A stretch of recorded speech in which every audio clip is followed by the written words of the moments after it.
Prostat mesanenin hemen üretra çıkışında, idrar kanalının hemen çıkışında üretrayı saran kestane büyüklüğünde bir salgı bezi.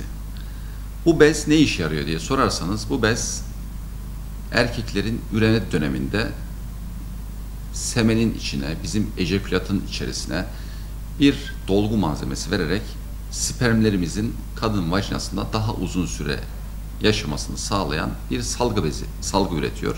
Ve bu da yardımcı üreme bezi dediğimiz, yani döllenmeyi artıracak bir fonksiyonu var genç dönemlerde. Ondan sonrasında prostat bizim için bir baş belası organ haline geliyor.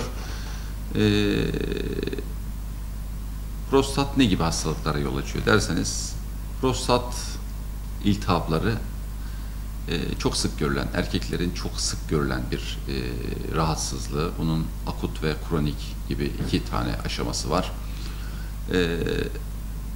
İyi huylu prostatın büyümeleri var. Bunlar çok sık görülen, 65 yaş üstünde her 3 erkekten 2 tanesinde görülen bir hastalık. Bir de prostatın kanserleri var. Sen burada prostatın kanserleri hakkında bilgi istiyorsun. Prostat kanseri hakkında bilgi verir misiniz? Prostat kanseri erkeklerde görülen en sık kanser. Ölüm ve sebebiyet verme açısından biraz daha aşağı seviyelere düşüyor. Fakat erkeklerde görülen önlenebilir en sık kanser türü. Prostat kanseri erken dönemde tespit edilebilme şansı olan bir kanser. Düzenli muayenelerle. Prostat kanseri ilerleyen yaşla birlikte sıklığı artmakta.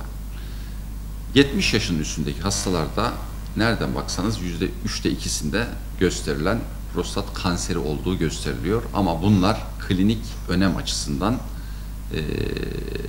doktor tarafından değerlendirilmesi gerekiyor bunun. Yani artan yaş prostat kanseri açısından çok ciddi bir predispozan faktör.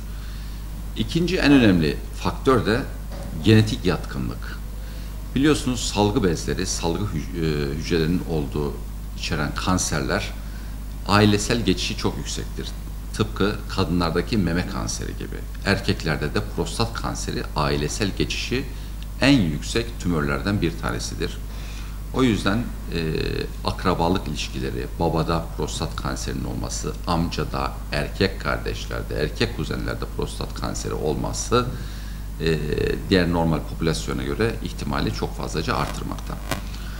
Prostat kanserini nasıl önleyebiliriz? Prostat kanseri düzenli ürolojik muayenelerle tespit edilebilme şansı var. Çünkü bizim farkındalık yaratmaya çalıştığımız en önemli şey burada yatıyor zaten. Diğer kanserlerden ön plana çıkmasının sebebi de bu. Düzenli aralıklarla kontroller ve düzenli PSA ölçümleriyle çok yüksek oranda biz bu kanseri tanımlayabiliyoruz ve tedavisini yapabiliyoruz. Prostat kanserleri yıllık 50 yaş üstündeki tüm erkeklerde yılda bir kez PSA ölçümü ve dijital rektal muayene dediğimiz makattan prostat muayenesiyle belli olmakta. Bunlarda bir anormallik olduğu zaman prostattan yapılan biyopsilerle kanserin varlığı gösterilebilmekte. Artık teknoloji çok fazlaca ilerledi. MR kullanımı, multiparametrik prostat MR'ın kullanıma yoğun vaziyette girmesiyle birlikte MR füzyon biyopsileri kullanılıyor.